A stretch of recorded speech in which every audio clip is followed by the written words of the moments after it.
the RAC for hosting this event. We're especially happy with the microphones. Thanks, of course, for wonderful staff at Instituto Cervantes, to Sophie Jarry from A Taste of Wine for helping us organizing this. And of course, thanks very much to wine and food critic Juan Manuel Bellver and winemaker Borja Prada. I will leave the floor now first to Juan Manuel Bellver and then to Borja Prada. Mr. Bellver, who is one of the most experienced and brilliant commentators on food and wine in Spain in these last decades, will lecture us on the history and current situation of Spanish wine. Mr. Prada, reputed for his skills as winemaker, and you're starting to sample some you're starting to have a taste of something that he's been doing in these last few years. I think it's Valldesil 2018, that you already have in your glass. Well, he will lead us to Valdeorras in Galicia, northwestern Spain, and through 6 different wines, we will get a taste of this region where the Atlantic and Mediterranean influences meet, and where he makes beautiful red Mencia and an outstanding white Godello. Well, this has been a very warm, as I told you, day, and I think we're all thirsty by now, so let the talk and the tasting begin. Muchas gracias, thank you very much.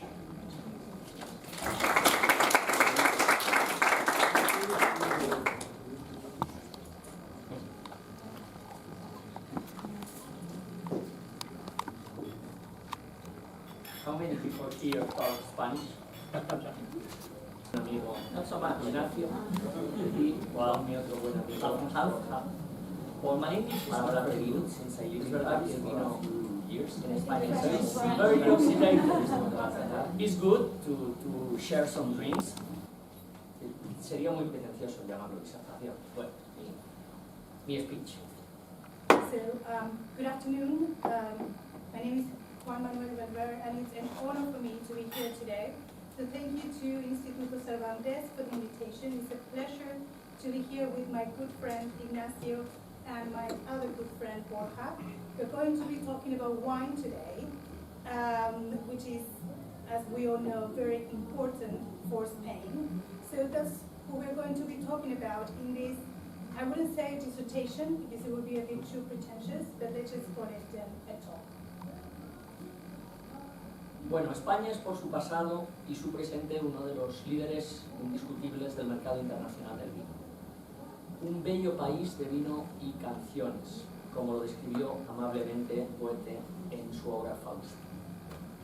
Primer viñedo del mundo, tercer país en producción y primero en volumen de exportación. Sus más de 200 variedades de uvas, unidas a una gran riqueza de climas y de terruños, aportan una amplia tipología de vinos que pocos países productores pueden ofrecer. Blancos, rosados, tintos, dulces, espumosos, fortificados, rancios, de crianza biológica y oxidativa. La historia de cada uno de esos vinos va ligada a la de tantísimos aventureros, soñadores y poetas que han contribuido durante siglos a su comercio exterior, a su promoción y a su reivindicación mucho tiempo después, cuando el desarraigo cultural y el éxodo rural ponían en peligro la propia supervivencia de ciertas viñas singulares. Hoy vamos a hablar de todos ellos y del vino como parte irrenunciable del relato y del retrato de nuestro país. Spain, given its past and its present, is one of the unquestionable leaders of the international wine market. It's a beautiful country of wine and songs, as Goethe described it in his Fausto. It's the first vineyard of the world's third producer, its largest exporter.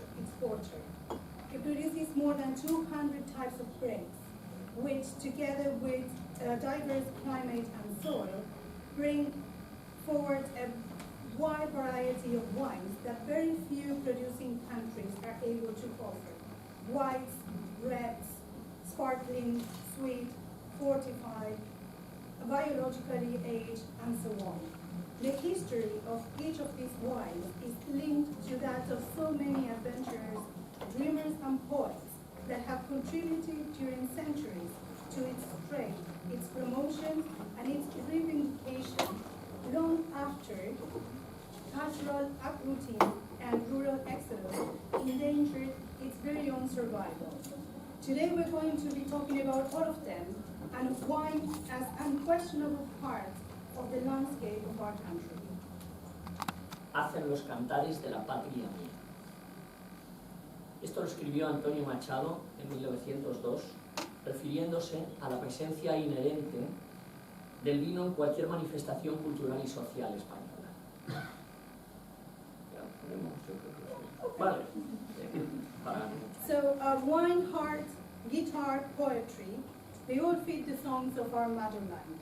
This is what Antonio Machado wrote in 1902, when he talked about wine's ever-present presence in our cultural manifestations and Spanish society. Según un informe de la Organización Internacional de la Viña y del Vino, que todo el mundo conoce por la OIV, nuestro país fue en el 2018 el tercer productor mundial de vino, con 44,4 millones de hectolitros obtenidos sobre un total de 292,3 millones de hectolitros que se producen en todo el mundo. La verdad es que el 18 fue una cosecha particularmente generosa, más 17% por encima del año anterior, cuando las vendimias fastidiaron un poco en Europa toda la cosecha debido a sequías y tormentas. So, according to a report by the International Organization of Wine and Wine, usually known by the acronym OIV, our country in 2018 was the world's third producer, yielding 44.4 million hectoliters over a world total of 292.3 million hectoliters. This is to say that 2018 was a particularly large and generous harvest, over 17% than the previous year, that was affected by extreme weather in Europe that included storms and drought. Solo superada en producción por Italia y por Francia, con 54,8 millones y 49, España se mantiene igualmente en el podio en superficie de viñedo, con casi 1 millón de hectáreas, 967.000 plantadas en 2017, lo que supone un 13% del total mundial. Y lo mismo sucede en agricultura ecológica, con un viñedo cultivado de forma orgánica que se eleva hace 2 años a más de 100.000 hectáreas. Es el país con más agricultura ecológica dedicada a la agricultura y hacia el vino. Surpassed only by Italy and France, that produced 54.8 and 49.1 respectively. Spain is still top in the ranking in planted surface, with over 900,000 hectares planted in 2017, which represent 13% of the world's total. The same goes with green agriculture, which are organic vineyards that are now planted in over 100,000 hectares in Spain. So Spain has one of the largest surfaces of planted green vineyards. Vamos a hacer un poco de historia. No se sabe a ciencia cierta si fueron los griegos, los púnicos o los fenicios, será más probable estos últimos, quienes introdujeron la vid en la península ibérica. Lo cierto es que este pueblo aventurero y comerciante, presente en la península hace alrededor de 3.000 años, fundó en el sudoeste un pueblo costero al que llamaron Gadir, que es actualmente la ciudad de Cádiz. Y trasladándose después tierra adentro, creó otra ciudad llamada Xera, que ahora llamamos Jerez, en cuyas montañas circundantes plantaron vides. El clima cálido de la zona favoreció la naturaleza fuerte de estos vinos, lo que les permitía soportar bien los viajes. Este hecho, unido al espíritu emprendedor de los fenicios, supuso que ya en el comienzo de la era cristiana, los vinos españoles se convirtieran en una de las mercancías más comunes de los intercambios comerciales en el Mediterráneo. So just to go into a little bit of history, we don't precisely know exactly whether it was the Greeks, the Carthaginians, or the Phoenicians that brought wines into Spain. Probably it was the last. It was the last ones. They were an adventure and trading people, and came to the Iberian Peninsula over 3,000 years ago. they founded in the southwest a small town called Gadir, which is the current Cadiz, and then moved inland, where they founded another city called Cera, which is now Jerez, where they planted wine.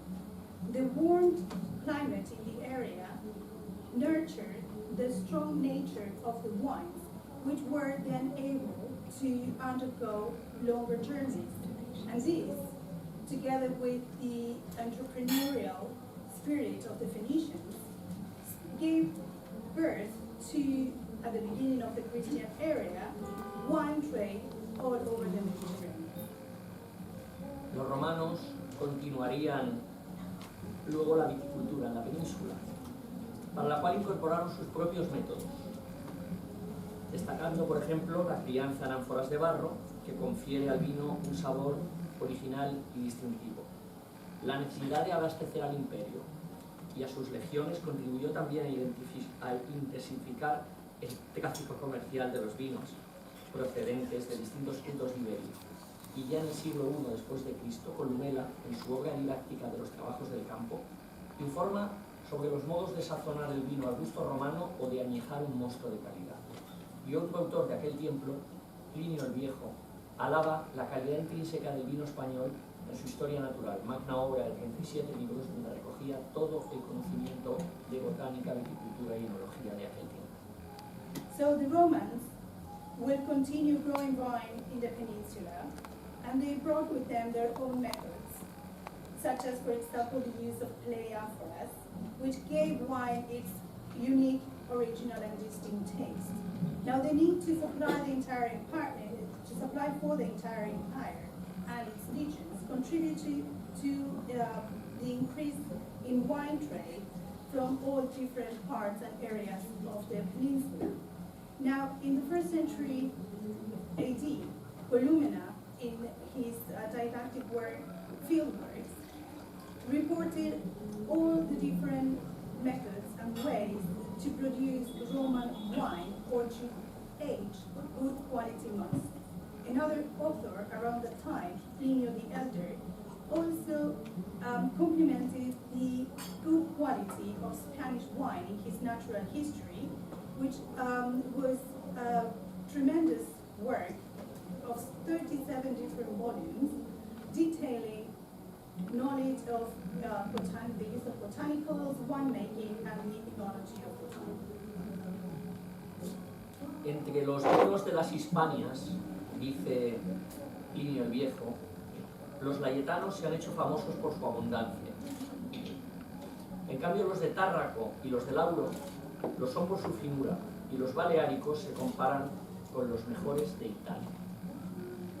A los aficionados a la geografía, diremos que aquellas primitivas denominaciones de origen a las que se refiere el escritor militar y naturalista romano son distintas comarcas agrícolas de lo que hoy es Cataluña, aunque algunos historiadores también sitúan Lauro cerca de Málaga, en la costa andaluza.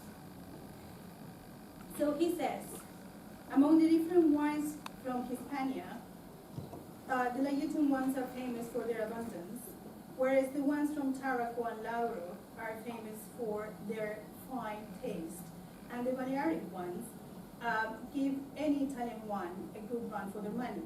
For those of us who love geography, it's worth saying that these are primitive denominations of origin that this writer is including in his work, describing different areas of Catalonia, although some historians place Laura closer to Málaga in the coast of Andalucía. Tras los romanos, las invasiones bárbaras y la dominación árabe pusieron en peligro durante varios siglos la viticultura patria, que pronto encontró sus mejores valedores en las órdenes monásticas. Y es que desde el medioevo los frailes implantaron huertos, olivares y viñedos ahí donde construían un monasterio. Lo hacían tanto para el abastecimiento como para ofrecer comida y bebida a los peregrinos, siendo entonces considerado el vino como un alimento por su aporte calórico, pero también un método de pagar los juglares y pagar los diezmos, como atestiguan respectivamente los escritos de Gonzalo de Berceo o el poema del vino. After the Romans, the barbaric invasion and the Arabic domination over the peninsula endangered the wine culture in the area that found refuge in monasteries. It says that in the Middle Ages, frailes were planting orchards and olive trees and vines, and they were contributing to the monasteries for their own use, but also as a means to offer drink and food to pilgrims, as it was considered, good source for calories and good food for them. And they also use it to pay any chesters or any of the money they had to contribute to the church, as Gonzalo de Berceo very well described in his poem, The Vinos.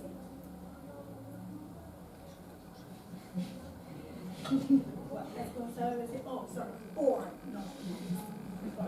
Bueno, ya saben, Gonzalo de Berceo, el primer literato que habló español que habló del vino y en lengua castellana, y el poema El Miocid anónimo atribuido a Juglar. So as you know, Gonzalo de Berceo was the first one to write about wine and do it in Spanish, and Miocid is an anonymous.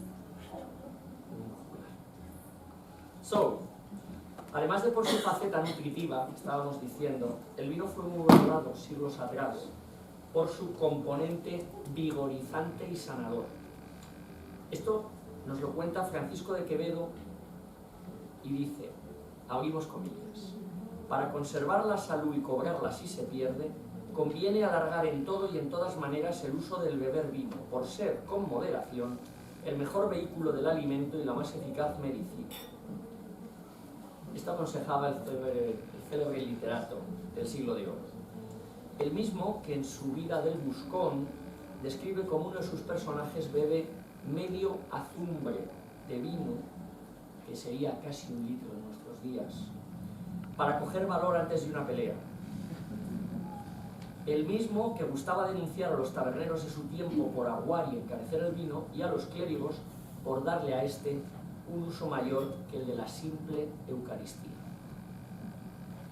So, besides its nutritional value, wine was appreciated and made centuries before then because of its invigorating and healing qualities, such as Francisco de Quevedo y Villegas says that in order to keep your good health, or to regain it if you lose it, you should in any way drink more wine, even in moderation, as it is the best company for food and the most efficient way to take your medicine.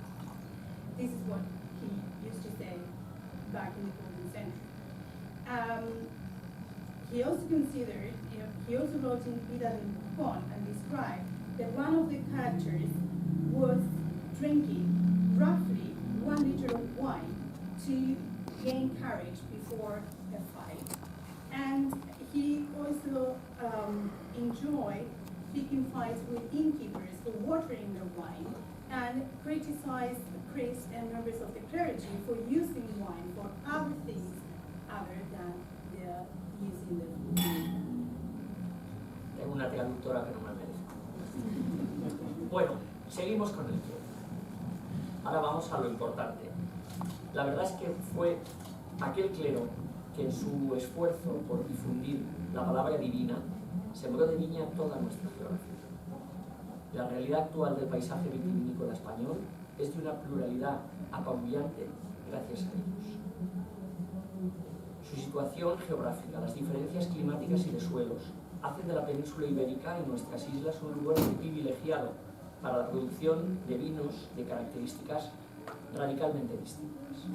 Piensen en los climas de influencia mediterránea, atlántica o continental, tan heterogéneos. Añádele la influencia innegable del suelo y el subsuelo, calcáreos, arcillosos, graníticos, pizarrosos, como este Valldesil que estamos probando, no sé si queda en alguna copa, y que sale de unas laderas pizarrosas en la zona de Valdeorras, o volcánicos como los que se dan en las islas. Este abanico de procedencias, estilos y sabores bien reconocibles para el paladar entrenado no es una cosa reciente. esto de catar a ciegas un vino y descubrir de qué zona procede o la uva, ya nos lo contaba Fernando de Rojas en La Celestina, que tenía la cualidad, esta señora tan particular, de reconocer el origen de los vinos que le regalaban caballeros y abades de todas las dignidades y vinos que eran producidos en Monviedro, en Luque, en Toro, en San Martín. Igualmente, en un pasaje del Quijote de Cervantes, Sancho Panza es capaz de adivinar el vino de la boca que le ofrece su convecino Tomé Cecial, a la sazón escudero del Caballero del Bosque, adivinando que es de Ciudad Real. So it is thanks to the clergy and their work and interest in spreading the divine word that vines were taken to all different corners and areas of the country. So we owe to them the current diversity of Spanish wines. Now the peninsula's geographical characteristics, different climates and soils, makes it a place of privilege to produce wines of significantly different characteristics. Differences such as the Mediterranean climate, or the Atlantic climate, or the continental one, they create a huge variety of different styles of wine. Add to these different types of soils, such as calcareous, or clay, or granitic, or slately, such as this wine, this Valldesil, that I believe some of you still have some left in your glasses, which was produced on the slately hillside in Bodegas. Such differences in origin and styles and flavors are very easily recognizable by the trained palate, and this is not something new. Blind tasting was part of Spanish classic literature. Fernando de Rojas attributed his Celestina the ability to spotting where wine came from, the wine that she was given by different guides and that would visit her. And she was able to determine whether they came from Monviedro or Luque or Toro or San Martin. The same as in Cervantes' Quixote. Sancho Panza is able to guess where the wine that was given to him was coming from and points out that it came from Ciudad Real. Hoy se cultiva viñedo en las 17 comunidades autónomas de la península, si bien cerca de la mitad de la extensión se encuentra en Castilla-La Mancha. ¿Todo el mundo sabe dónde está Castilla-La Mancha? ¿Sí? ¿Sí, no? Everybody knows where Castilla-La Mancha is? No. No. So, wine is grown in all 17 autonomous communities. However, La cantidad y la calidad de los vinos elaborados en cada zona. Si me permiten, diré que Castilla-La Mancha es esto y Extremadura es esto. Y como ven, toda España está llena de vino. so Castilla-La Mancha is followed by Extremadura, which is the borderland near Portugal, where all the conquistadors that went to America came from. Then Valencia, Castilla y León, Catalonia, and Rioja, and some others. So in this immense landscape of wine, there are 90 different areas producing high quality wines with protected designation of origin, which, following the European model, are produced under strict controls over the enological practices, quantities and quality of the wines made in each of the areas. And as you can see, the whole of Spain is a wine producing area. Las primeras 19 denominaciones se aprobaron en 1932 y entre ellas se encontraban ya algunas de las que se han hecho célebres internacionalmente, como Jerez, Rioja, Priorato, Penedés, Ribeiro, Rueda. Sin embargo, otras de Os, igualmente famosas en nuestros días, fueron creadas mucho más tarde. Por ejemplo, la Ribera del Duero, que seguro que la mayoría de ustedes conocen, se funda en 1982 y Rías Baixas en 1988. En ambos casos, por el tesón de unos personajes que creyeron en ello. Ahora les cuento esto. So the first 19 denominations of origin were approved in 1932, such as some of them of international fame, such as Jerez, Rioja, Priorato, Penedès, Ribeiro, or Rueda. However, other DOs, equally famous nowadays, such as Ribera del Duero, were created later. This one in particular was created in 1982, and Rías Baixas was created in 1988.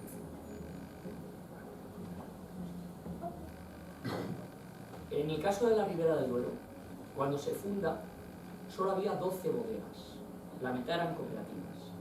Hoy hay 300. Fueron unas pocas familias y visionarias, la familia Pérez Pascuas o Alejandro Fernández, quienes creyeron en la posibilidad de que un tinto de la variedad tempranillo, tinta del país llamada allí, fuera algo grande, siguiendo también el modelo de una bodega casi privada como era Vega Sicilia, que durante la mayor parte de su historia no se vendía, se regalaba. Eran las relaciones públicas de su propietario, que regalaba por Navidades a sus amigos. Alejandro Fernández, un hombre de pueblo, se fue a Estados Unidos con su vino y logró que Robert Parker dijera que estaba a la altura de los mejores vinos, de los mejores Premier Cru del Medoc. Y tuvo a un admirador muy importante que llevó su vino por toda América, como fue el cantante Julio Iglesias, que no salía de gira sin el tinto pesquero. So, regarding the Ribera del Duero, so the Duero riverbank wines, there were many years ago only 12 wineries, and they were all cooperatives. Today there are over 300. And No convenció a los españoles de que el albariño era una uva deliciosa para acompañar el marisco, sino que a mí me convenció de que estos grandes blancos gallegos tenían capacidad de durar, no eran vinos fresquitos para consumir de inmediato. En un programa de radio escuché a Santiago hablar de que su vino duraba mejorando hasta 6 o 7 años. Yo me compré una caja y cada año abrí una botella y efectivamente el vino mejoraba. Y como yo, muchos otros en estas últimas décadas creemos que los grandes blancos españoles pueden mejorar con el tiempo y situarse entre los mejores del mundo. Algo por lo cual no era conocida España, en donde durante siglos su gran blanco había sido el vino argentino. So, the area of Galicia has 5 different denominations of origin, but the Oras is one of them, the one that we are enjoying today. And Rías Baixas was not even known decades ago. There were areas and different denominations such as Ticanti or El Valle de Fitness or El Valle de Rosal, and differences such as closeness to the sea would produce different types of wines and grapes, such as Alvarillo, Rodeo, or Torrontés. But the truth is that they were not even there decades ago. And it was Santiago Ruiz who brought it into the existence of the awareness of the world. He bottled the wine and on the label printed with the directions to his daughter's wedding. And that's what created the awareness that maybe Alvarinho was a great wine to have with seafood. And that convinced me, even me, because I used to believe that white wine had to be drunk right away, and it was just a fresh wine that could not be kept or aged. But then I started noticing and understanding that it would last 6 to 7 years. And actually, I did a small experiment. So I bought a box, and I opened the bottle every year and see how it changed over time. And it is true. The taste of white Spanish wine improves over time. This is something that nobody would have said decades ago. Bueno, efectivamente, hace tiempo nadie lo creía salvo en los vinos de Jerez. Con la misma vehemencia que Santiago Ruiz o que Alejandro Fernández creyeron que podían hacer el mejor vino del mundo en unas tierras que nadie conocía, arrancaron en el siglo XIX Guillermo Hurtado de Amézaga, Francisco Paternina y otros idealistas que en 1866 proclamaron que iban a crear el Médoc alavés en municipios que tenían cierta tradición vinícola como el Ciego, Yauri y su entorno, para lo cual trajeron técnicos y prácticas de la cercana Burdeos. Aquel fenómeno pionero ha sido hoy objeto de un libro firmado por el historiador Ludger Mes, titulado El Médoc alavés, y ahí se cuentan lo que son las bases de lo que hoy es el vino riojano, indiscutible dominador del consumo español durante todo el siglo XX, con el apoyo inesperado de la filoxera que dejó cao por varias décadas a sus rivales franceses. So nobody would believe so, as I said, we would only think so of Jerez type of wines. So it was due to Santiago Ruiz and Alejandro Fernandez that in their pioneering entrepreneurial spirit decided to make best wines in a very unknown land.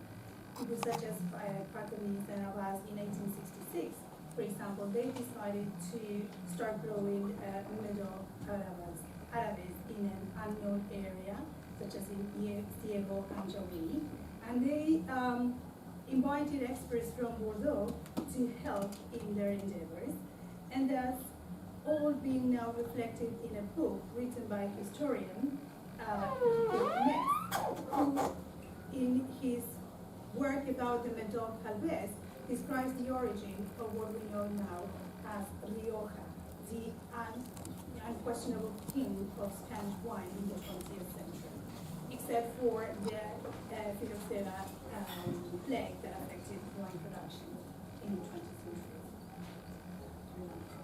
Efectivamente, en la época en que Rioja salió y empezaron a hacer vino estos personajes, nadie daba un duro por los vinos alaveses. De hecho, Antonio Martínez Ruiz, alias Azorín, en una de sus últimas novelas, titulada Capricho, se refiere al futuro Rioja como ese vinillo de Baskonia que elaboran con una uva ligeruela. Bueno, el caso es que gracias a la filoxera y a la aparición del ferrocarril, que instauró la línea Haro-Bilbao enlazando el corazón del viñedo riojano con la gran metrópoli industrial vasca, el Rioja pronto desplazó en las mesas burguesas del País Vasco y después de toda España a los grandes crus franceses e incluso a los vinos de pueblo, que se vendían hasta entonces a granel, conservados en tinajas, en pellejos o en depósitos de cemento. A la vez, impuso un sistema para diferenciar las calidades de los diferentes vinos elaborados por una misma bodega en función del envejecimiento en barrica. En vez del origen parcelario, como se hace en el resto de Europa, y esa extraña nomenclatura de crianza, reserva, gran reserva, ha llegado hasta nuestros días contagiando a otras nobles zonas vinícolas como Navarra o la Ribera, sin que los aficionados foráneos entiendan muy bien su porqué. So it was the tenacity and this tremendous ability to dream of these pioneer winemakers that astounded everybody else in the country. Even ¿La calidad de un vino se mide por los meses de estancia en barrica? so, just again, crianza, reserva, and gran reserva. Do you think you can determine the quality of a wine depending on how long it's been aged in a barrel? Para mí, rotundamente no. For me, it's a rotund no. Pero es que el sector bodeguero español se ha despreocupado proverbialmente durante siglos de la clasificación de suelos, ignorando el ejemplo encomiable de Tocay, de Porto o el Médoc bordelés y su casi inmutable classement de 1957, ordenado en la época de Napoleón III. Tanto el Jerez como el Rioja han preferido siempre la mezcla de terruños para garantizar homogeneidad, no depender de vendimias adversas y tener en sus manos la negociación con los cosecheros. Y al igual que se extendió por toda la piel de toro el amor riojano por las largas crianzas en roble, copiando y llevando al extremo la técnica francesa, también la uva predominante en esta región, la tempranillo, ha ha ido ganando terreno durante todo el último siglo en detrimento de otras uvas menos populares. So, winemakers, Spanish winemakers have for centuries ignored the soil tradition. So the great Spanish winemakers have for centuries ignored the soil classification. Also ignoring the example set by Tocati Porto or the Godello with its unquestionable testimony of 1855 ordered by Napoleon III. That Jerez as well as Rioja has always favored mixed soil in order to ensure its homogeneity and as well as not to depend on vintages or any bad vintages, and to return the upper hand when negotiating with grape producers. It also fostered the Riojan love for the long, the long-aged wines in oak, coping and adopting the French techniques usually used in this region for Tempranillo grapes that was widespread over the last century, is favoring other less popular types of grapes. Vamos a volver a Plinio el Viejo. En su Historia natural se refiere a dos variedades de uva ibéricas como son la siriaca o la cocolobis, afirmando que el vino procedente de esta uva era muy eficaz contra las afecciones de vejiga. En nuestros días, lamentablemente, no sabemos qué castas eran aquellas, pero España puede presumir de una gama de 235 variedades de uvas registradas por el último estudio del Instituto Madrileño de Investigación Agraria y Alimentaria. So, back to Plinio the Elder, in his natural history, he registered two different types of grapes, Siriaca or Cocolobis, saying that it was very good to treat any sort of bladder affections or infections. So nowadays, we don't know exactly what those grapes were, but we do know that Spain has 235 registered types of grapes, according to the last study by the Instituto Madrileño de Investigación Agraria y Alimentaria. De estas uvas, 26 son uvas de mesa, no se hace vino con ellas. 111 son uvas autóctonas de vinificación. 19 son uvas foráneas, autorizadas para su plantación y la elaboración de vinos en distintas zonas, uvas como la Cabernet o la Chardonnay. Pero hay, lo más importante, 74 son variedades de cultivo tan minoritario que se hallan en peligro de extinción.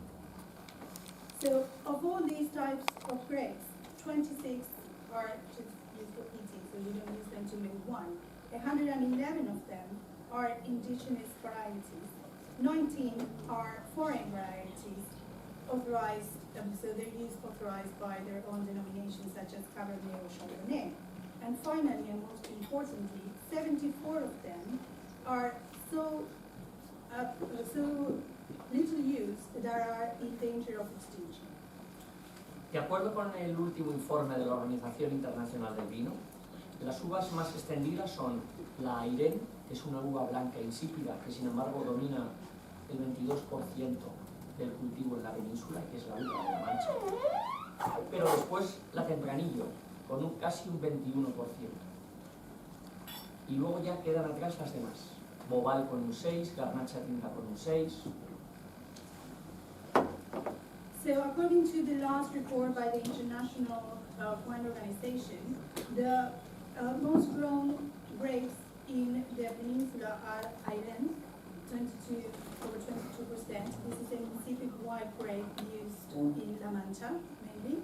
Followed by Tempranillo for about 20%, and all other ones, Bobal 6%, Gamacha Tinta or Red Gamacha 6%, and so on.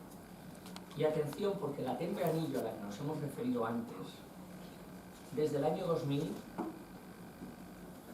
el viñedo destinado a esta uva ha aumentado en un 41%.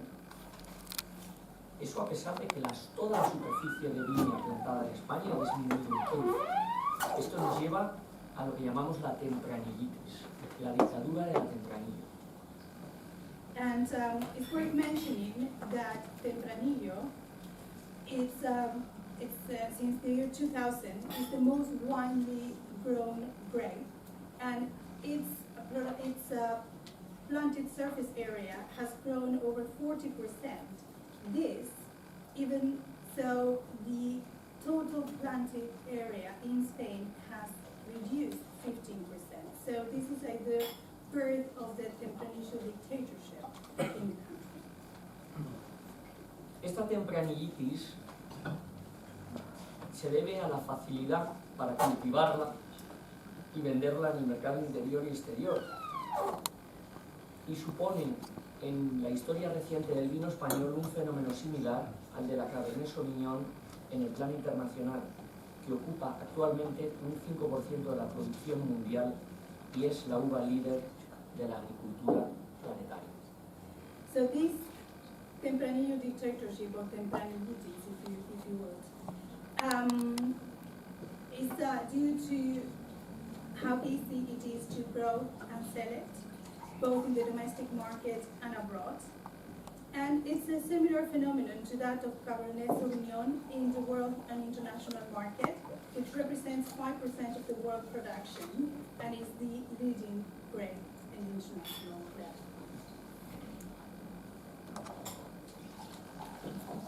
Afortunadamente, la obsesión de extender por todo el país el tempranillo, que también se llama tinta fina, cencibel o huile de Yèvre, son sinónimos regionales de la misma variedad, ha remitido en España recientemente, gracias a una serie de nuevos viñadores soñadores que, a la manera de sus homólogos franceses o italianos, se esfuerzan en recuperar viñedos abandonados en laderas escarpadas, a veces impracticables, como las de Valdeorras, y cepas igual en Valdeorras como la Godello, que nuestro amigo Borja cultiva. Ya van a ver ahora las fotos, espero, ¿no? Que vas a ver fotos. Y al riojano Álvaro Palacios, que abandonó su región para darse a conocer en el Priorato, recuperando viejas cepas plantadas por la Orden del Cister en laderas pizarrosas impracticables para cualquier máquina de labor agrícola. Junto a sus compañeros de la cosecha 89, Martinet, Mogador, Obac, los Erasmus, Álvaro revolucionó el tinto peninsular, reivindicando el carácter mediterráneo, mirando un poco al Ródano y otro poco a Australia. Y una vez convertido en leyenda viva del sector vinícola español, ha hecho revivir también el Bierzo, con ayuda de su sobrino, y ahora anda luchando por instaurar en ambas denominaciones una clasificación de inspiración bourguignona, ya saben ustedes, Village, Premier Cru, Grand Cru, que en España serían los vinos de pueblo, los vinos de paraje y los viñedos singulares. The first one of this new generation was a rebellious young man from Rioja, Álvaro Palacios, who left his region, went to Priorato, and started recovering vineyards on slaty hillsides that were out of reach for any type of machinery. Together with his partners in the 1989 vintage, Martinet, Mogador, Obac, and Erasmus, they started vindicating the Mediterranean red. And once they became a legend in the Spanish wine world, they started reviving as well El Bierzo, and now they are fighting to get both a denomination of, or classification of origin of an unquestionable Bourguignon inspiration that's characteristics of any small town or village wine. Como decíamos, vinos de pueblo, vinos de paraje y viñedos singulares, que sería el equivalente a Conja. Nadie en España se había atrevido nunca a hacer una clasificación, ni siquiera de parcelas, sin atribuirles calidades. Solamente hace tiempo en Jerez unos cuantos franceses que aparecieron por allí, los Terry, los Osborne, los Domé, trazaron mapas de los distintos pagos cuando llegaron a estas tierras, distinguiendo suelos de barro, de arena o albariza, las altitudes, las exposiciones al sol, la influencia del mar. Y así, durante unas pocas décadas, aquellos grandes jereces llevaban el nombre del viñedo en la etiqueta: Macharnudo, Carrascal, Albaína. Pero la industrialización de los 70 impulsó el consumo masivo de vinos baratos insípidos, dejando al muy noble Jerez desprovisto de esa histórica clasificación y perdiendo un poco su patina aristocrática, su poesía, a la cual había dedicado páginas de gloria desde Edgar Allan Poe con su bota de amontillado hasta el mismísimo William Shakespeare.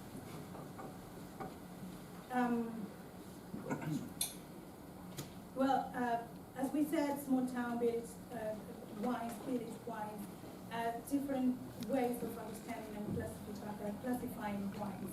Something that was not done, not even identifying different dogs or the quality of different areas. It's something that only the French terriers or Domecq had done with Jerez when they came to Spain and started drafting maps of all the different dogs and different types of soil or altitude, sun exposure, or proximity to the sea. It was then, and it was during that time, that these Jerez, called the Macharnudo, Carrascal, or Balvinia, were flourishing. However, with the industrialization during the 1970s and the massive consumption of cheap and flavorless wine, Jerez was robbed of its historical right of receiving the denomination it deserved and the recognition that even authors such as Edgar Allan Poe in his Bota de Amontillado or William Shakespeare gave it more. Os cito una frase muy famosa de William Shakespeare, que dice: si 1000 hijos tuviera, el primer principio humano que les inculcaría sería abjurar de brebajes ligeros y dedicarse plenamente al Jerez. Esto lo proclamaba el pendenciero y glotón John Falstaff en la obra Enrique IV. La pasión en Inglaterra por este vino formidable venía precedida, supongo que lo saben muchos de ustedes, por el saqueo de Francis Drake a la ciudad de Cádiz en 1585, a consecuencia del cual el pirata preferido de Isabel I de Inglaterra se llevó como botín a Londres miles de botas de vino de Jerez, poniéndolo definitivamente de moda en las tabernas y palacios de la ciudad del país.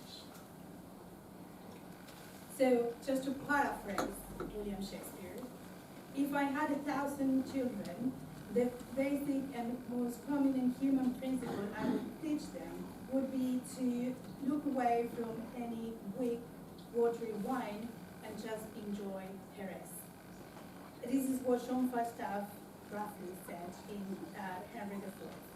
So England's love for this remarkable wine came after the looting of Cadiz by Francis Drake in 1585, who, being Queen Elizabeth I's favorite pirate, brought the wine back to London, and it became the preferred and very famous wine in all different types of inns and palaces along the Thames.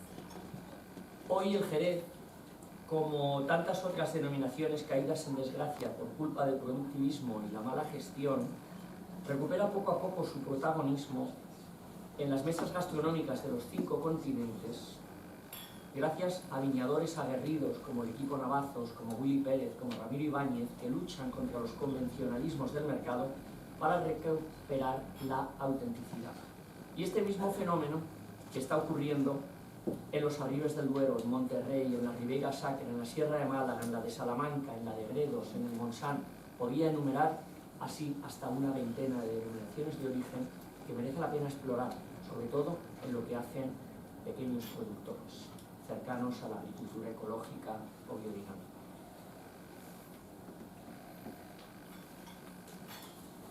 So today, Jerez as many other neglected denominations of origin, neglected to the face of productivity and poor management, it's regaining its protagonism and its place on the tables of all 5 continents, thanks to the work of winemakers such as Rudy Perez, and so on, who fight against market trends in order to give it back its authenticity and greatness. The same happens with Arribes del Duero, Monterrey, La Sierra de Málaga, Salamanca, Gredos, and Monserrat, and many others that are now becoming, and Valdeorras as well, that are now becoming better known thanks to the work of experts that are focusing on biological and green production of these wines. España, potencia productora pero no consumidora. Las estadísticas señalan apenas 21 litros por persona y año, que es la mitad de lo que se consume en Francia y en Portugal. España, potencia productora pero no consumidora, solo necesita ahora, para situarse de verdad en el mapa mundial de los vinos de calidad, que nuevos aventureros, soñadores y poetas defiendan esta verdad de la viña por encima de la enología, de las finanzas o del marketing. Spain, which is a production power but not necessarily a consuming nation of wine, so the average is 21 liters per person per year, which is roughly half of the amount consumed in Spain or in Portugal, only needs, in order to find its place at the table, at the world table of high quality wines, the work of new adventurers, dreamers and poets that defined the poetry of the vineyards over the enology, or the financials, or the marketing and the market trends. Y solo de esa manera se multiplicarán en nuestro país los grandes vinos, que son, como decía Joseph Pla, y con esto les digo mi última cita literaria y ya terminamos, los grandes vinos son aquellos que producen chispas de inteligencia, afinan los sentidos y el gusto, enriquecen la comprensión y fomentan la bondad. It's only this way that great wines are going to grow in our country. And to quote Joseph Pla, and this is the last quote of the day, in order for our wines to Thank you very much.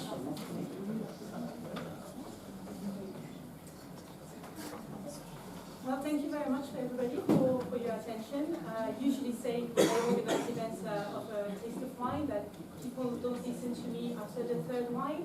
So I know the secret. Do not pour too much wine for you, and then we get your attention. So I think that's here. Everybody more or less knows me. I'm Sophie.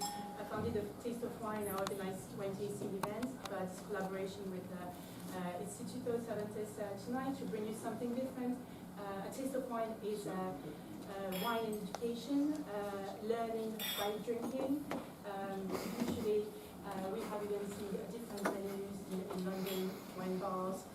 This time bringing participants a bit more academical and learning about history. We're doing something different, so I hope that you enjoy it. But without any further delay, because it's getting quite warm here. We're not in Spain, it's not 40 degrees. We're really happy to be. Sometimes, you know, you're happy. As a Londoner, you're not complaining about the weather. I think it's the only time in the year this week where it's boiling in Paris, in Spain, in Madrid. But we're here, luckily, in a very nice setup, enjoying this nice wine. So I will leave it now to the winemaker who will come and explain all the wines for you, so the fun bit can start. Thank you very much.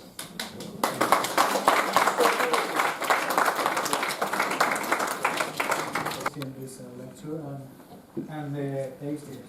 We are going to taste 6 wines, 4 white wines made from Godello grape and 2 red wines made from the Mencia grape. And so we have Valldesil is the name of the winery. It's the winery of my family. It's a family owned and I say also a family work winery, because me and my brothers and my family will work at the winery. It's a very small winery. It's located in Galicia. Galicia is in northwestern Spain. You can see here. Can you see the mouse? It's here in northwestern Spain. It's very close to the Atlantic Ocean. And Valdeorras, we are inland. Here is the red part. So here is the Atlantic Ocean. This is the Atlantic coast, and we are about 100 miles from the ocean in the west direction and also in the north direction. And we also have some influence from the Atlantic Ocean, but we have also influence from the Mediterranean climate. My family has been making wine for the last 7 generations. We have the longest tradition in Galicia, and we have specialized in making wines from the local grape varieties that are grown in this particular part of Spain. And the names of Valdesil comes from, because we are in the valley of the Sil River, and Valdeorras is surrounded by mountains. This is the valley of the Sil River, and the Sil River crosses these mountains and makes a very narrow valley. And we have specific geographic characteristics that make Valdeorras unique in the world. And first is these mountains. These mountains are the highest in Galicia, and the origin of these mountains is very diverse. So Valdeorras is not really known for its wines, but is known for its mining industry. And mining industry has been very important for the last 2,000 years. The Romans were the first one that came to Valdeorras, and the biggest gold mine of the Roman Empire was in between Valdeorras and Bierzo. It was located here in a place that is called Las Medlas. And they also extracted gold from all over Valdeorras. And the Romans were also important because they were the ones that brought the wine culture to Galicia. And Valdeorras was the first place in Galicia that wine was cultivated. So here are the different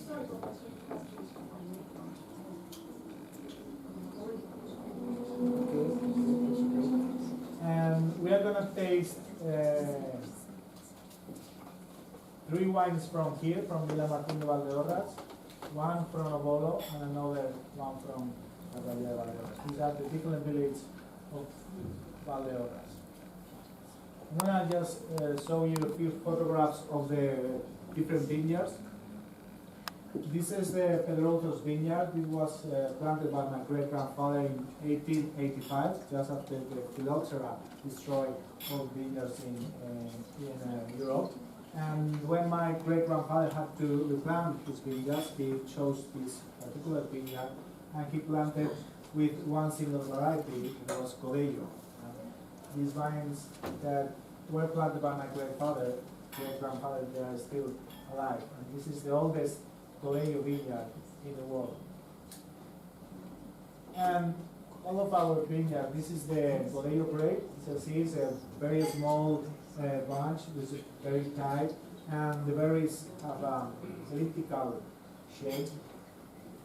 We have our own nursery because all of our vineyards that we have, the plant material has come from these old vines. Okay, so the first 2 wines are the same wine but from 2 different vintages. The first wine, I don't know if you have tasted already or you have drunk it. The first one was Valldesil sobre, which means sur lit or on the lees. It's 100% Godello white wine, fermented in a steel tank and aged on the lees for 6 months in the steel tank. And it's made from different vineyards that are located in 2 different villages but they have in common the soil, and it's the schist soil. Okay? And this is the village of Gorgomo. It's a very small village. This is one of the vineyards, the different vineyards. Okay. And the second wine is the same wine, but for the 2013 vintage. And so the 2018, you can see that it has more fruit, it's more fresh, it's a younger wine. But in the second wine from the 2013 vintage, there is a toast character on the nose. That's the least aging character. That is starting to dominate the wine. As Juan Manuel said before, that in Spain we didn't have tradition of making white wines to age. This is a wine to show you how now in Spain we are making wines that can age greatly, at least in my opinion. And here's another, you see, this is the different, you start before pruning in the winter. This is the spring, this is the summer, this is autumn, and this is all of the winter. These spots are created by the Sil River. Okay? You have tasted the first two wines already? You have drunk it? Have you enjoyed it? Okay, well. May I ask you a question? Who liked number one? And who loved number two? Yes. Okay. So some of you didn't like neither of them. Right? We have a lot of wine for it. She was too fast. But there is one characteristic of these wines, the range of the wines that we are taste this evening, and is the minerality. Minerality is now very controversial because some people doesn't agree that you can really taste the soil, or you can taste the rock where the vineyards are planted. If someone asks me if minerality exists, I say yes. It's like asking me if the sky is blue. Well, here, I don't know in London if the sky is blue, because sometimes it's gray. But minerality for me is it's not an aromatic characteristic, but it's something that you can feel when you swallow the wine. And it's like electrical current that goes through your throat. And it's like squeezes your skin back. Okay? And it's an attribute for longevity. So look for that in all of the wines. Okay? Because the acidity on these wines is not so high. It seems that it's higher, but it's the minerality that is enhancing the natural acidity of the wines. And that comes from the soils. Okay? From the first two wines are schist soils. Well, the third wine is Pezas da Portela. Peza means a small globe or a small piece of wood, a small holding. And in Galicia we have very, very small vineyard holdings. And it's made from 11 different small vineyards that are located in the village of Portela. Portela is a very small village, is where my family comes from. And nowadays it has more cows than people. It has 40 cows and 20 inhabitants. So we are going to see photographs of the different 11 small vineyards that go to the third one. And it's the third wine. Pezas da Portela is the third wine. Excuse me? It's 2016. Okay. What grapes in the report? Godello. All of the wines are made from the Godello grape. Same grape. Okay. Different wine styles, but the same grape. You see, the vines are from 50 to 90 years old. Some of them are quite impressive. And also we can see from the winter, you can see all the season, how the vines grow. You can see this is a 40-pound box of grapes during harvest, and it's almost the same size as the trunk of the vine. And it's something quite old. Well, the winemaking for the third wine, we pick the grapes by hand, or bush vines, and we de-scald and we crush the grapes, and we macerate the must with the skins for 24 hours at cold temperature. And then we press the grapes with this basket and manual press made from steel nowadays because of wooden. The old days we used to have wood. And each individual peta, each individual vineyard is vinified individually. So it's after the pressing the grapes, the must ferments in barrels, French oak, and it's aged for 6 months on the lees in the barrels. And after that, we do the blending. We blend the 11 different barrels, the 11 different vineyards, and stays 1 year in still tank. And after that, we bottle wine and spend 1 year in the bottle before releasing the wine to the market. This is after we do the cold maceration. We put the grapes in the press. Okay, the fourth wine. Very nice. Are they pouring the fourth one? Yeah. So we wait a little bit.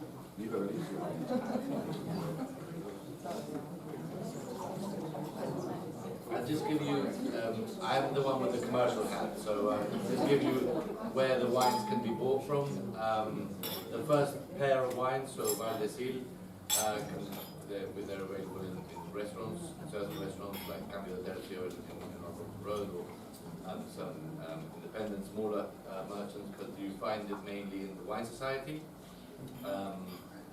The second wine, the second wine, Petas de Portela, or third wine, Petas de Portela, can be found in Wine Society and Leon Wheeler, which is another merchant, and also some of the restaurants and independents. The fourth wine, which you're going to taste now, or Chow, which is very limited, I think 300 how many bottles? 600 bottles. We sell it to another merchant called Latimer Vintners. And of the red wines, the first one, Valderoa Mencia, you can find it in some waitroses. And the third and the sixth wine, which is Valderoa Carvalho Mencia, can be found in Leon Wheeler, and also the one before, the first red, can be found in Booth's supermarket up in the north-west of it. Right. Okay, so What does the Petas, what does the third wine means? I can't even pronounce it. Petas de Portella. What does that mean? Peta means a small vineyard, small block, small vineyard holding. Very small vineyard. And Ochao has a meaning as well? Ochao is the name of a single vineyard. It is the fourth wine, and it has a geographic origin.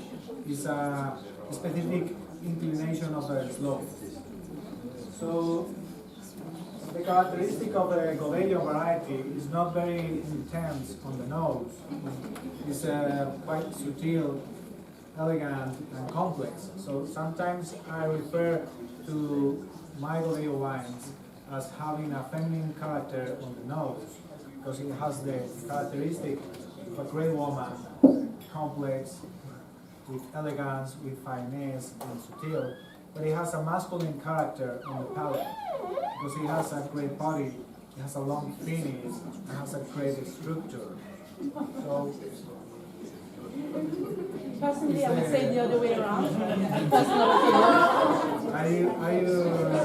do you agree with me or not? It's because when you smell the wine, you don't expect to find the body that you get when you taste the wine. When you swallow. And this is because it's a rich phenolic variety. That's where the grape body that it has, where it comes from.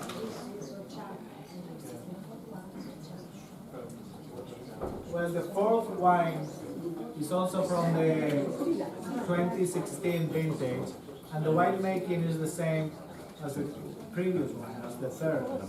Third and fourth wine, the winemaking is the same. But it changed the soil completely. Okay? So we are going to move forward. This is the Sea River. This is one of the Roman bridges that the Roman left us. They show us how to build bridges. And we are going to a vineyard that has a close relationship with this church and this seminar. This is the vineyard. This is the view from the vineyard. And this vineyard was planted in 1941. It was planted by one of my father's uncles that he studied theology, and after graduating from university, he became a pastor. And he came here to teach theology in the seminar. And at that time, he decided to plant this vineyard. They use the wine from this vineyard for the Eucharistic ceremony for 10 years. After that, my father's uncle left the seminar. He went to South America as a missionary, and he stayed in Costa Rica until he died. So you are tasting, say, a sacred wine. Okay.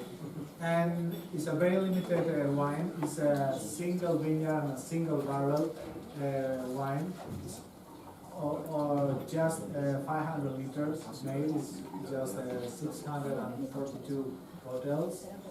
And you can see the minerality of the wine. I was talking before, the energy when you swallow the wine, that gives you the tension. You can really feel it in that wine. Another view. So the soil is from a granite origin, and it's a sandy soil. Would you say that the minerality comes from the granite rock? There are specific soils that can impair minerality. Slate soils, schist soils, granite soils, and chalk soils. Some people also says that using cover crops in the vineyards can also give the minerality to wines. But what is interesting is that in Valdeorras we have all those four type of soils: slate, schist, granite, and chalk soils. Now today we are tasting wines from schist, granite, and slate soils, not from chalk. Chalk you can find in Burgundy, Champagne, Champagne. And this is just a picture of the columns of the church. We also like the wine. Monks always love wine. Okay, this is for the fifth wine. Now we are changing to the red wines. And this is a slate soil. This is almost pure slate soil. It's also in Valdeorras. So you can see the difference is in 10 miles how they change from the granite to the slate soils. And the fourth wine, may I have a little bit, please? Of course. The fifth wine, the first layer of the reds, so I can enjoy also. Well, this is also from the 2016 vintage. It's a red wine made from the Mencia grape, which is also a local grape that is grown in northwestern Spain, Valdeorras, but also in Bierzo and Ribera Sacra. Mencia wines are more famous from Ribera Sacra and Bierzo, but we also made in Valdeorras. And this is a style of wine that my father pioneered during the 90s. Thank you very much. and is vinified in still and is aged 9 months in the still tank. We don't want any wood influence in this wine. And we look for the fresh and red fruit character, and also has some licorice on it. And on the palate is it has a low tannin and a low or light body style of wine. And I think it's a perfect wine for summer. A little bit chilled because it's light body, has some fruit, licorice character, and it goes very well with a spicy food. Because when you eat spicy food, you need a low alcohol, a lot of fruit, and low tannin wine. Because otherwise, if you have a high alcohol wine with a spicy food, it will burn your mouth. So in order to compensate. What's the alcohol on this wine? This is 13, but it looks lighter. It's not so low. We are in Spain, we are not in Germany.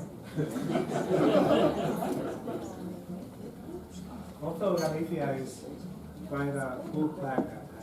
Galicia is known as Green Spain. It's a little bit similar to England. Surprise people. Have you gone to Santiago Compostela?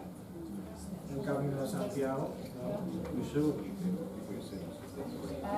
Well, can you explain the grape? Can you explain a bit about the grape? Mencia. This is Mencia. Okay? It's a red variety that is grown in northwestern Spain, Bierzo, Valdeorras, and Ribeira Sacra, the 3 regions that are crossed by the Sil River. And we're going to taste 2 different wines from the Mencia grape. It's you see the color, although we don't have a very good light, but it has a light color because it's a low anthocyanin variety. Okay? Is that an equivalent of Pinot Noir? Some people in Spain claim that it's the Spanish answer to Pinot Noir. But I think it's more similar to Gamay than to Cabernet Franc. I have found wines from Gamay, from the Beaujolais Cru, like Brulé or places like that are similar. And also Cabernet Franc from the Loire is quite similar. But a lot of people, 20 years ago, people were saying that Mencia was the same as Cabernet Franc because it has some similarities more than to Pinot Noir. Yeah. How is the grape? How does it look like? Because Pinot Noir, the name comes from the pine because it looks like a pine. I'm sorry, Do I you don't have have a picture of I them? think I have. Yeah. We see the soils, we see some of the vineyards.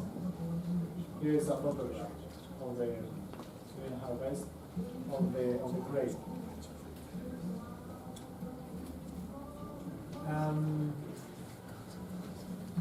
Does it age well, the wine? Excuse me? Does it age well?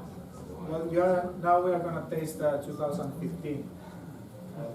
But some wines. We did a tasting last night with 2008. It was lovely. So it depends on the vineyards and how you make it. But with all wines, with all vineyards, it can really age greatly, up to only 20 years.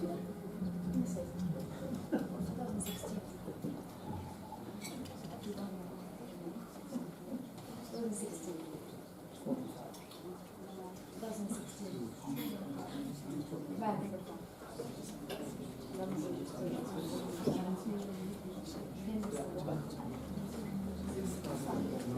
Well, the last wine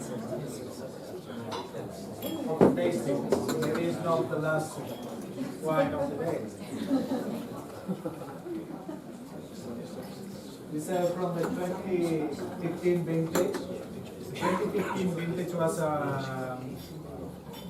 kind of a Mediterranean year because we didn't have any rain during the summer. It was a warm and a dry year since March up to September. And this wine, the grapes are sourced from small plots.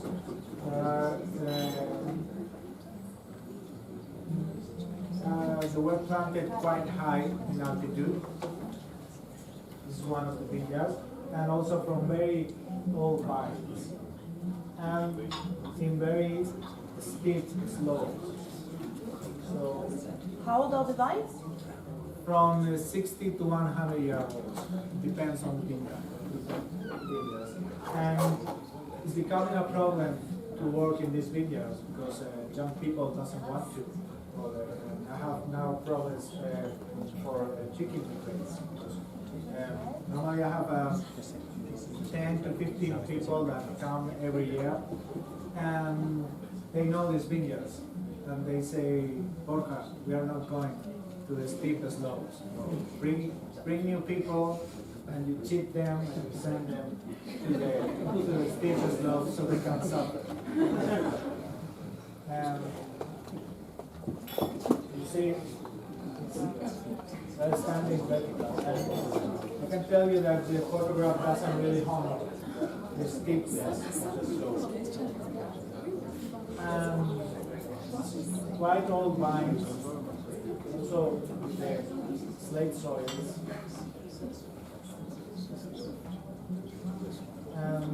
This is an old clone, and it has a particular characteristic that in the past, 30 years ago, we had a lot of rain during September, harvest, and this old clone is very resistant to fungi. We can leave grapes hanging in the vine for a long period without having problems with dryness. And this is our harvest machine. It doesn't work with gas, it works with caldo gallego. Caldo gallego is a typical Galician soup. So this is how we do things in Valdeorras.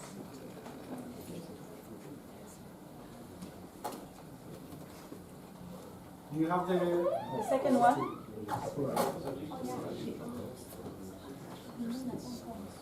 So wine making for this wine, we pick the grapes by hand. So we use machines. Even if we wanted to use machines, we cannot do it. It's called bush vines. And we distalk all of the clusters and we crush the grapes and we leave the must in contact with the skins for 4 days. And after that, we transfer to these old barrels. And they ferment in these old barrels with a cooling down for 3 weeks in total. And after that, we transfer the wine to barrels and stay in ages for 9 months in Bordeaux barrels. So the first vintage of this wine was in 1992, and it was the first Galician red wine made. It was the first Mencia wine that was aged in barrels. In French barrels, because in the past we made the wines using chestnut wood. We have a lot of chestnut trees, and that was what we used 50 years ago and 100 years ago. And we opened the bottles, I think it was 2 hours ago, because Mencia has a reductive character and you need times to open up. And also because of the influence of the soil of the minerality, it also adds some relativeness to the wine. So Mencia wines need some time to open up. They benefit from breathing. And this wine is still very young. You were asking how can I age? This is a very young wine for me. It needs at least 5 years more to really show its character. It's nobility. You can see that it has a red fruit character mixed also with a black fruit character. In the previous wine we just have the red fruit with licorice character. We have more things here. It's more complex wine. And also on the palate, you see it has a greater body than the wine we have before. And you see, also it has more body. It's not an astringent wine. One of the reasons is the old wines, because in this old wine there is an effect that is called polymerization of the tannins. It's been with oxide and it gives this soft tannins.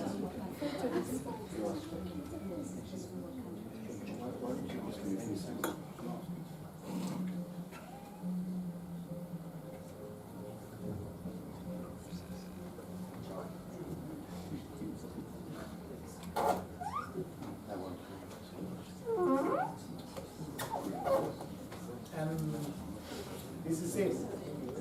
Just a question. Many people think that Mencia doesn't age well, but your wines show that it does age well. Of course, you'll be partial to this, but what can you tell us about the aging potential of Mencia? And also, isn't Mencia a bit unexpected for a Spanish red? Normally, even Spaniards like me, we normally expect oaky, dark, powerful reds. However, Mencia isn't in that. You can say this that robust or tannic as a Ribera del Duero, or even a Rioja, which is more acidic, but still. So is it peculiar in the Spanish wine landscape? What are your views on this? I think that Mencia is totally different to the other grape varieties, but we also have the influence of the climate. It's a cool climate. So in the rest of Spain, sometimes the wines lack some of the balance because it's a Mediterranean climate, and alcohol normally is quite high and acidity is quite low. And because of the Galicia cool climate, Mencia alcohol is low, or is not as high as other wines from the rest of Spain. And also it doesn't have much anthocyanins. It's a low, you could say, low anthocyanin and low tannin wine. But it has acidity, which is good for aging. But you have to use old wines in order to make wines from Mencia to age, because also for aging you need a structure. You need tannins that have antioxidant properties. So one of the reasons this wine is going to age better than the first red is because it was aged in barrels. So we are adding the tannins of the good oak, and it will help us for aging, because the tannins will react with oxide, and the oxide will not react with the wine, will not react with the aromas. It will keep the character of the fruit.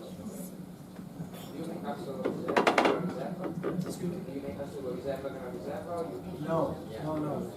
Not. Actually, in Valdeorras we have that classification, but we don't use it. We focus on the soil, not on the aging. We use for this wine aging and also for the wines, but we don't classify the wines because of the winemaking or the aging process. Just from the different vineyards and the different soils.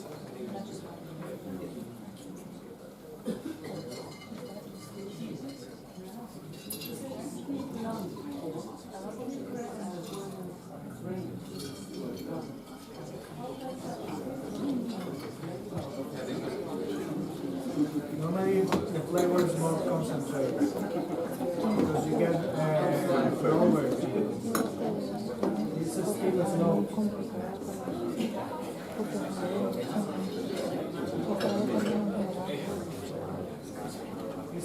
slopes that are quite sunny. They are very low fertile soils, so yield is quite low. So the concentration is great. So normally if you plant in flatland, you will get much more yield. The berries will I hope that you have enjoyed at least one of the wines and that it was worth to come today, take a lecture and taste it.